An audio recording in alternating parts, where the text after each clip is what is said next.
نبی پاک صلی اللہ علیہ وسلم کی حدیث ہے مسلم میں تبرانی میں، حضور نے فرمایا آؤ میں تمہیں پچھلے زمانے کے ایک ایماندار نوخیت ولی اللہ کی بات سناؤں۔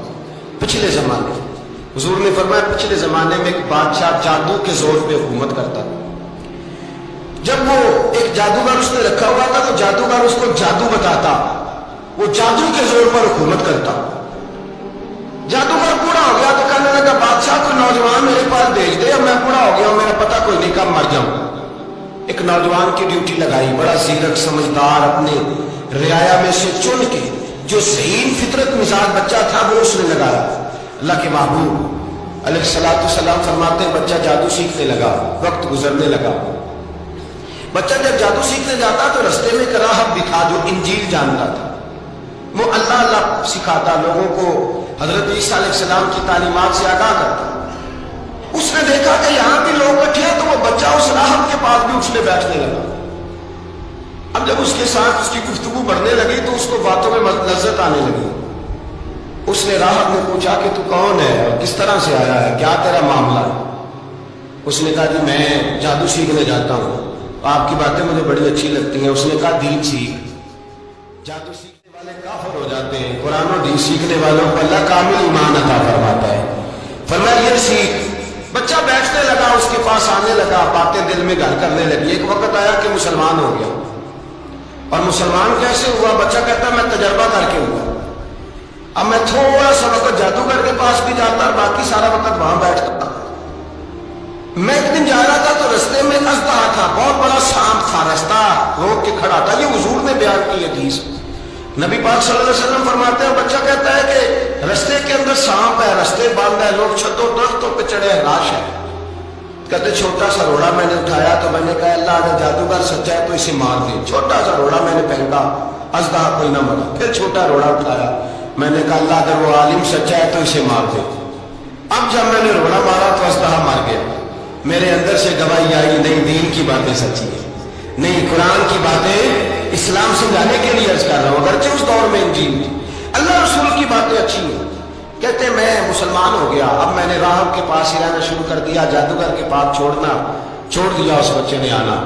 بادشاہ پوچھتا کہاں زیادہ وقت گزارتے ہو تو بات بول کر دیتا، وقت تیزی سے بڑھنے لگا۔ اللہ نے اس نوجوان میں طاقت پیدا کر دی، اب وہ اس کے اندر نا اللہ نے توانائی روحانیت پیدا کر دی، ابھی جوان ہے، 14-15 سال عمر ہے۔ اللہ نے اب جو بیمار بھی آتا وہ دعا کرتا تو اللہ صحت عطا کر دیتا، جو بھی آتا۔ بادشاہ کا ایک درباری تھا، بادشاہ کو پنکھا جلتا تھا، وہ اندھا ہو گیا، کوئی ایسی تکلیف آئی کہ نابینا ہو گئی، بڑے علاج کرائے شفا نہیں ہوئی۔ کسی نے اس بچے کا پتہ بتایا کانوں میں، اس کے پاس گیا تو بچہ کہنے لگا شفا تو ہو جائے گی پر کلمہ پڑھنا پڑے گا، مسلمان ہونا پڑے گا، جس پیغمبر کا میں غلام ہوں تجھے بھی بننا پڑے گا، دین پہ عمل کرنا پڑے گا، اللہ شفا دیتا ہے۔ اس نے کہا تو مجھے کلمہ پڑھا، مجھے شفا دے، میں تیار ہوں۔ اس نے کہا شفا تو اللہ دیتا ہے۔ اس نے اللہ تبارک و تعالیٰ کا ذکر کر کے دعا مانگی، یہ مسلم شریف میں حدیث ہے، طبرانی میں موجود ہے۔ اللہ نے اسے شفا دی، اس نے کلمہ پڑھنا شروع کر دیا۔ یہاں ایک نقطہ لکھا ہے ہمارے علماء نے، کہتے ہیں جب اللہ ولایت عطا کرتا ہے نا تو یہ سفید بالوں والے کا حصہ نہیں ہوتی۔ اگر جوانی میں کوئی آدمی توبہ کر کے تصوف کے راستے پہ چلتا ہے تو سب سے زیادہ ولایت اللہ اسے عطا فرماتا ہے، سب سے زیادہ ولایت اس کے پاس ہوتی ہے۔ ابھی اس کے بال کالے ہیں، چڑھتی جوانی ہے، دعا کی تو اللہ نے، اور حدیث پاک میں موجود ہے کوڑے آتے تو شفا یاب ہو جاتے، اندھے آتے تو شفا یاب، برس والے آتے تو اللہ سے دے۔ جوان ہے، بادشاہ کے پاس وہ واپس گیا، وہ جو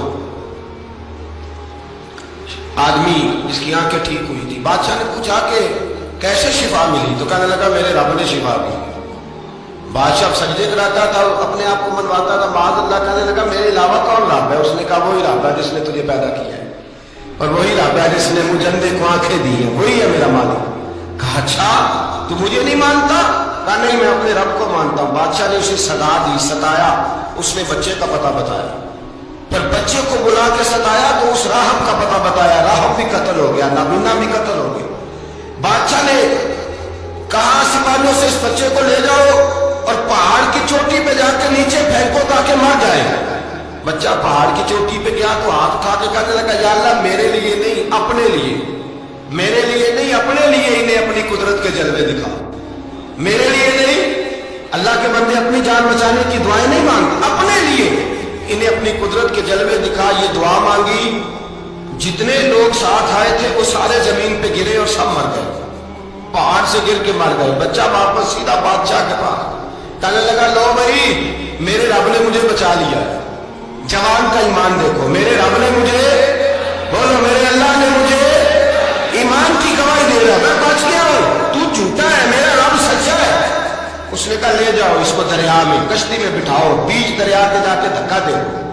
بیٹھے کشتی میں، دریا کے بیچ گئے، اور جب جا کے وہاں اس کو دھکا دینے لگے تو اس نے کہا اللہ میرے لیے نہیں اپنے لیے انہیں اپنی قدرت کے جلوے دکھا۔ بس ایک طوفان سا آیا، جتنے سپاہی ساتھ آئے تھے ڈوب کے مر گئے۔ وہ بچہ اٹھا اور سیدھا پھر بادشاہ کے پاس، اسی کے پاس کہنے لگا لو بھائی میرے رب نے مجھے بچا لیا ہے، تیرے پاس آیا ہوں۔ وہ کہنے لگا تو کیا مصیبت میرے گلے پڑ گئی ہے، کیسے جان چھوٹے گی؟ تو بچہ کہنے لگا اگر تو مجھے باندھے درخت کے ساتھ اور سارے ملک کو بلائے، لوگوں کو اکٹھا کرے، پھر تو مجھے تیر مارنا، میں تجھے بتاؤں گا کیسے مارنا ہے، میں مر جاؤں گا۔ اللہ کا بندہ نوجوان ایمان دیکھو، مرنے کے طریقے بتا رہا ہے، میں تجھے بتاؤں گا میں کیسے مروں گا۔ یہ بات کہی، بادشاہ نے سارا مجمع جمع کیا، ملک سارا باہر آ گیا، درخت کے ساتھ باندھ دیا۔ کہنے لگا بھائی لوگوں یہ مجھے مارنا چاہتا تھا، مار نہیں سکا، اب میں اسے بتانے لگا ہوں کہ میں کیسے مروں گا۔ اسے کہو جب تیر مارے تو ساتھ میرے رب کا نام بھی لے، میں اپنے رب کے نام پہ جان دوں گا، ایمان کی پختگی میں اللہ کے نام پر جان دوں گا۔ اسے کہو رب کے نام پہ مارے، مر جاؤں گا۔ بادشاہ نے اللہ کہہ کے تیر مارا، پیشانی میں لگا، بچے کی روح پرواز کر گئی، جتنا مجمع کھڑا تھا سارا کلمہ پڑھ کے مسلمان ہو گئے، سارے مسلمان ہو گئے، سارے۔ میرے رسول پاک سید عالم صلی اللہ علیہ وسلم نے نوجوانوں کو بتایا جب تمہارے اندر ایمان کی قوت آئے گی تو اللہ تمہاری مدد کرے۔ فرمایا وہ نوخیز ولی تھا، ابھی جوان رانا تھا، ابھی اس کی پیشانی پر جوانی کے آثار تھے، لیکن اسے اللہ کو راضی کیا، رب کریم کو راضی۔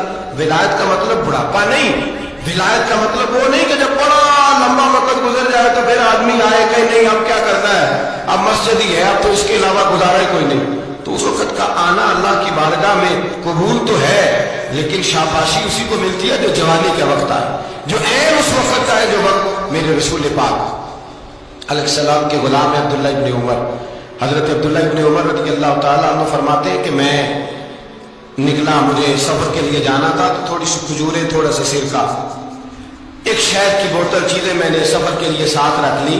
میں جب مدینے سے باہر صحرا میں نکلا نا تو رمضان نہیں تھا، غیر رمضان تھا۔